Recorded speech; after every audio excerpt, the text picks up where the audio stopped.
Perkenalkan, saya Rianita, saya guru fisika dari SMA Negeri 12 Bekasi. Saya sebagai mahasiswi PPG dalam jabatan tahun 2023 di Universitas Indraprasta Unindra Jakarta.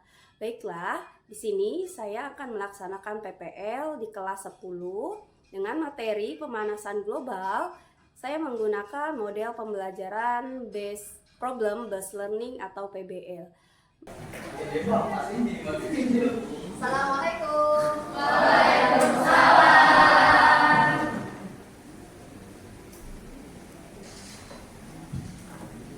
Apa kabar semuanya? Alhamdulillah.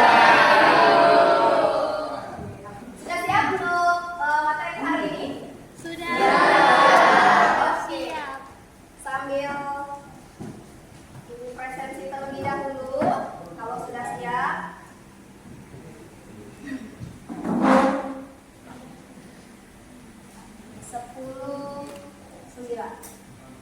Azema, Alfio, Arifa, Anissa, Rizka, Azam, Aurel, Yandi, Dina, Hadir, Bu. Deva. Gimana nih suasana hari ini? Rasanya, cuacanya?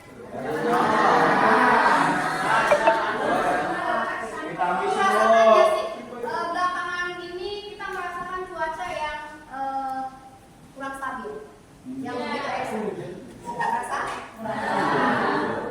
Di sekolah bagaimana?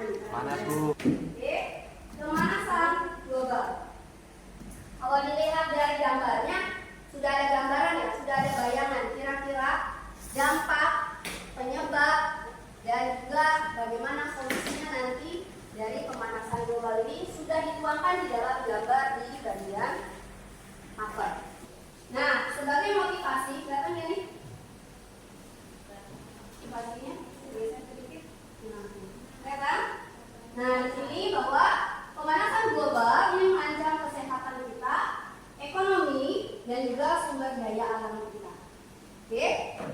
Mungkin 3 bulan terakhir kemarin kita sangat merasakan dampak dari pemanasan global, salah satunya yaitu perubahan iklim juga, yaitu kita mengalami kemarau yang cukup panjang. Kalian bisa merasakan? Kita sama-sama merasakan. Apa saja? Salah satunya kalau kita lihat dari gambar ini. Apa? Coba. Ya, tanah tandus. Kira-kira kalau tanahnya seperti ini, pertaniannya seperti apa? Bagaimana? Oke, yang ada pun pasti mati. Ya, itu salah satu dari dampak pemanasan global.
Jadi kalian analisis nih, bukan hanya melihat saja, tetapi cari informasi sebanyak-banyaknya berkaitan dengan faktor penyebab pemanasan global.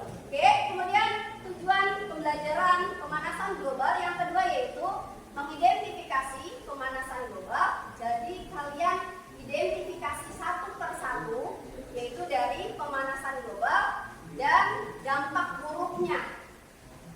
Kalau ada dampak buruk, kira-kira dari pemanasan global ini ada nggak sih dampak positifnya, dampak baiknya bagi kehidupan kita? Nanti kalian cari tahu, ya. Jangan-jangan yang kita pikir nggak ada manfaatnya, ternyata tanpa kita sadari itu ada manfaatnya. Oke, kita cari tahu nanti di ruang diskusi kalian. Sampai sini ada pertanyaan? Ya? Enggak. Enggak. Jangan ragu-ragu. Mau nanya nggak? Enggak. Ya. Oke, ini ya poinnya. Nanti kalian jelaskan bagaimana proses terjadinya efek rumah kaca berdasarkan ilustrasi yang ada di gambar. Oke, lanjut. Ini juga yang akan kalian diskusikan nanti per kelompok. Perhatikan ada berapa gas yang berkontribusi besar terhadap terjadinya pemanasan global atau efek rumah kaca. Oke, ada berapa gas nih? 4, 5. 5 gas ini berkontribusi terhadap efek rumah kaca. Nah, dari masing-masing gas yang menjadi kontribusi, sebutkan aktivitas apa saja. Tadi sudah kalian sebutkan beberapa aktivitas kalian selama 1 hari, mulai dari bangun tidur sampai siang hari ini. Aktivitas apa saja yang menghasilkan gas 5 gas ini yang berkontribusi terhadap efek rumah kaca. Ini salah satunya. Coba ini gambar yang pertama, nanti kamu lanjutkan untuk yang kedua nih sampai yang kelima. Itu aktivitas apa saja kalian sebutkan aktivitasnya. Kalau untuk gambar yang pertama ini aktivitasnya menghasilkan gas apa nih? Menghasilkan gas karbon dioksida. Oke, berarti ini karbon dioksida. Nanti yang 4-nya kalian cari lagi. Oke, tadi sudah sebagian disebutkan oleh teman kalian aktivitas selama 1 hari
Nanti kasih keterangan untuk mangkuk yang terbuka dan mangkuk yang tertutup. Oke ya? Tapi nanti hasil pengamatannya kalian tuangkan di lembar kerja LKPD, lembar kerja peserta didik. Udah, dari setiap kelompok berarti harus punya data ya yang nanti akan disampaikan di depan kelas. Yang perlu kalian lengkapi pada lembar kerjanya. Gimana?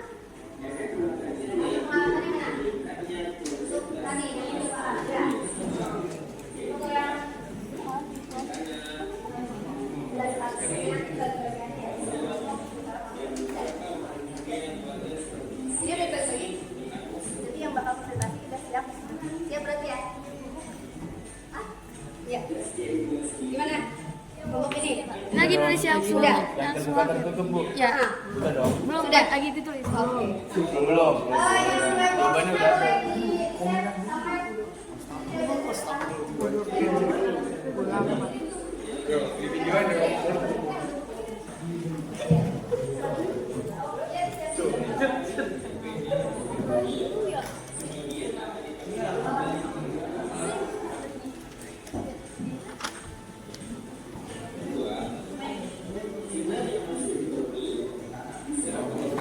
Oke, ini boleh sebagai bahan referensi nanti kamu menjelaskan terkait dengan yang tadi ya, slide yang kedua.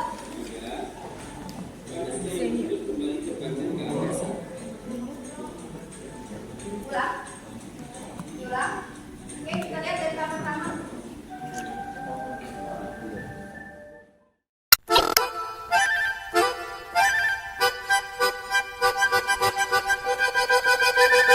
Five, four, 3, 2.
Sudah, bisa. Mulai. Ya, silakan Samuel. Oke, ini ada penilaian kerjasama ya. Nilai kerjasama, kemampuan untuk presentasikan dari masing-masing individu nanti ya. Ya, silakan. Boleh dimulai, Samuel. Oke. Nomor 1, apakah kalian merasakan cuaca akhir-akhir ini telah mengalami perubahan yang sangat ekstrim? Mengapa hal tersebut bisa terjadi? Iya, karena alat transportasi dan El Nino. Ini buka aja, Mas. Nah, Samuel juga buka aja, buka. Nah, Mas juga buka aja ya. Oke, silakan. Iya, karena alat transportasi dan El Nino serta kendaraan bermotor seperti mobil atau motor, kendaraan alat transportasi. Kendaraan transportasi umum atau transportasi pribadi Dan umum. Yang Anda Oke, kendaraan. untuk pertanyaan nomor 2, apa penyebab dari pemanasan global? Penyebabnya antara lain asap pabrik, asap kendaraan, dan juga kebakaran hutan yang menyebabkan atau menimbulkan asap. Pertanyaan nomor 3 adalah apa yang terjadi ketika bumi mengalami pemanasan global? Yang terjadi adalah meningkatnya suhu udara, sinar UV semakin tinggi. Karena sinar UV semakin tinggi menyebabkan inframerah dan radiasi matahari dapat menyebabkan kanker kulit pada manusia. Jadi dapat mengganggu kesehatan manusia. Nomor 4, dapatkah kita mencegah atau mengurangi dampak dari pemanasan global? Jawabannya itu bisa. Langkah apa yang dapat kita lakukan agar menjadi bagian dalam mengurangi atau mencegah pemanasan global? Salah satu langkahnya yang bisa dilakukan adalah dengan melakukan reboisasi. Oke, reboisasi itu apa? Penghijauan kembali. Penghijauan atau penanaman kembali hutan yang dulu. Oke, jadi kalau kita tebang pohon satu, boleh menanam lebih dari 1 pohon, ya, sebagai pengganti. Ada lagi silakan. Sekarang kami akan mempresentasikan tentang urutan terjadinya efek rumah kaca. Boleh dibaca nomor 1.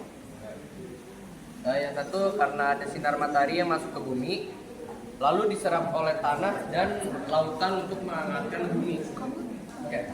Selanjutnya untuk nomor yang kedua itu panas dan bumi terpancar ke angkasa. Untuk yang ketiga, panas yang dipancarkan bumi terperangkap oleh gas rumah kaca di atmosfer. Kamu yang jelasin percobanya. Lalu selanjutnya, sinar matahari mencapai atmosfer bumi, sebagian akan dipantulkan ke luar angkasa.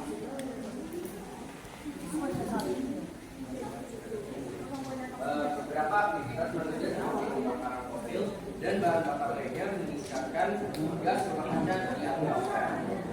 Dan untuk pertanyaan terakhir, pemanasan itu adalah suhu bumi dan terjadinya pemanasan global.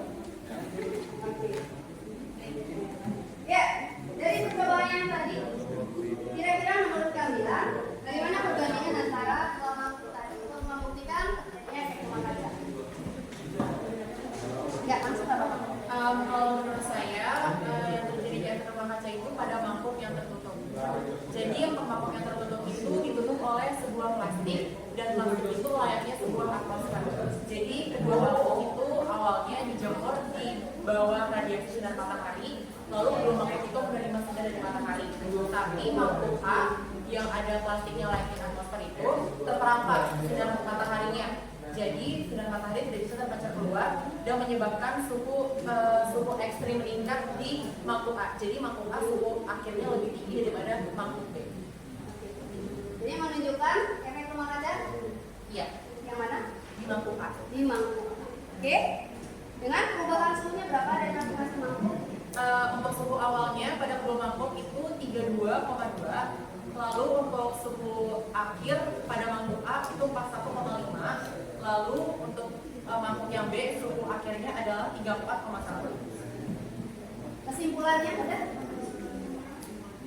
Pada peristiwa tersebut dapat membuktikan mangkuk yang tertutup akan lebih panas sama halnya dengan suhu di bumi yang panas akibat tertutupnya oleh gas karbon dioksida yang berkembang di atmosfer. Itu ya. Ya, ini penjelasan dari kawan kalian berkaitan dengan proses terjadinya efek rumah kaca. Dari hasil pengamatan lewat percobaan yang ada di video tadi, hasil pengamatannya, dan ada beberapa data yang mereka ambil. Dari presentasi teman kalian, kelompok pertama, ada yang mau bertanya dari kelompok lain mungkin? Silakan. Ya, silakan. Untuk gas rumah kaca itu ya, sudah sebutnya nggak ada yang mengandung di dalam atmosfer itu Diulang, pandulan terjadi. diulang. tentang zat-zat yang ada di dalam atmosfer itu sehingga efek rumah kaca itu terjadi. Oke, pertanyaan. Mungkin satu pertanyaan aja, nanti kalau ada yang mau bertanya lagi boleh ke kelompok yang berikutnya, ya. Persiapkan pertanyaannya dan dipersiapkan jawabannya. Silakan. Baik, jadi untuk zat yang terkandung dalam gas rumah kaca itu ada yang pertama ada CO2, selanjutnya ada CH4, N2O, NO2, SO2, PFC, HFC atau CFC, SF2 dan NF2. Izin menambahkan Ibu. Boleh, silakan. Jadi sebelum manusia melakukan berbagai aktivitas, pada awalnya gas di atmosfer ini masih normal. Jadi sinar matahari ini nggak bisa kemana-mana. Nah, setelah manusia melakukan berbagai aktivitas, yaitu CO2, CH4, N2O, dan yang sebagainya, gas-gas ini membuat lapisan ozon ini menipis, sehingga bumi memancarkan sinar matahari keluar, lalu atmosfer memantulkannya keluar angkasa, seperti itu. Gimana? Terima kasih jawabannya. Oke. Terus untuk yang bertanya. Oke, ada lagi pertanyaan? Oke, silakan. Oh, sebelumnya mungkin sebagai solusi. Nah, kira-kira proyek dari pembelajaran sebelumnya mengenai energi alternatif nih sebagai salah satu solusi untuk pengendalian pemanasan global. Jadi minimal kita bisa meminimalis lah dampak dari pemanasan global. Apa kira-kira produk atau proyek yang sudah kalian buat dari kelompok ini? Jadi produk yang sudah kami buat ini adalah lampu dari tenaga surya. Kenapa kami membuat ini? Karena kebanyakan pembangkit listrik di Indonesia itu masih menggunakan bahan bakar fosil sebagai sumber energi utamanya. Nah, karena kita tahu ya, bahan bakar fosil itu adalah bahan bakar atau sumber energi yang akan habis suatu hari nanti dan tidak dapat kita perbarui lagi. Sedangkan ketika kita dengan membuatnya tenaga surya itu memanfaatkan cahaya matahari, yang dimana cahaya matahari itu tidak akan pernah habis dan tersedia di alam secara melimpah. Itu adalah beberapa keuntungan yang dapat dari lampu baja tenaga surya ini, dan juga lampu baja tenaga surya ini tidak perlu untuk dicolok ke listrik. Jadi ketika mati lampu ini masih bisa digunakan. Oke, jadi ini memanfaatkan tenaga apa? Memanfaatkan tenaga surya, tenaga matahari, cahaya matahari. Nah, dengan menggunakan apa nih Kak? Panel surya. Dengan panel surya. Ya, jadi panel surya ini fungsinya untuk apa? Panel surya ini fungsinya untuk mengubah cahaya matahari menjadi energi listrik. Oke, mengubah cahaya matahari menjadi energi listrik. Nah, jadi dia dapat menyerap atau menampung energi gitu ya. Oke, boleh dibuktikan benar nggak nih dapat dijadikan sebagai sumber tenaga? Oke, terbukti ya. Ini tanpa menggunakan apa? Colokan listrik atau? Ya, tanpa pakai colokan listrik atau juga baterai. Oke, tapi hanya menggunakan panel surya. Nanti ini bisa diisi ulang ya, isi ulang dengan cahaya matahari. Ada lagi yang mau disampaikan? Kira-kira nih ajakannya untuk teman-temannya apa berkaitan dengan pemanasan global? Boleh? Rasya boleh nggak?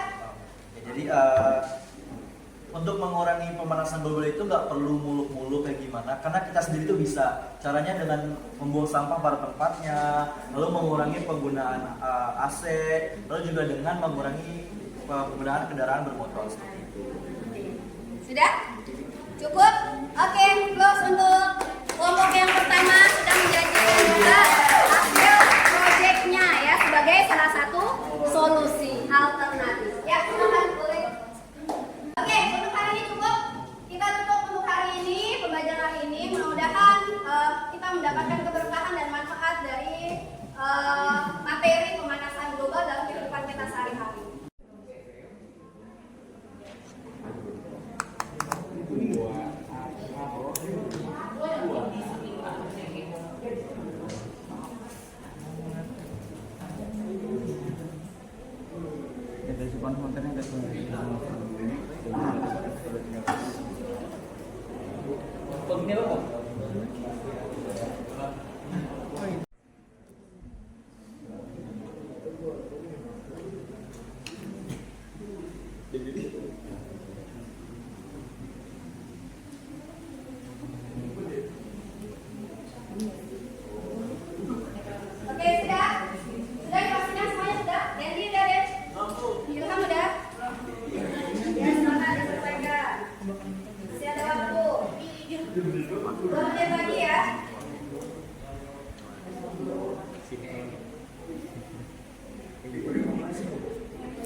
Untuk penutup dan doa, silakan ketua kelas dipimpin oleh Yobe.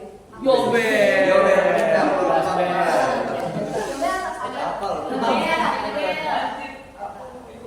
Semuanya, sebelum kita pulang dan mengakhiri pelajaran fisika pada kali ini, mari kita berdoa menurut agama masing-masing. Berdoa dimulai.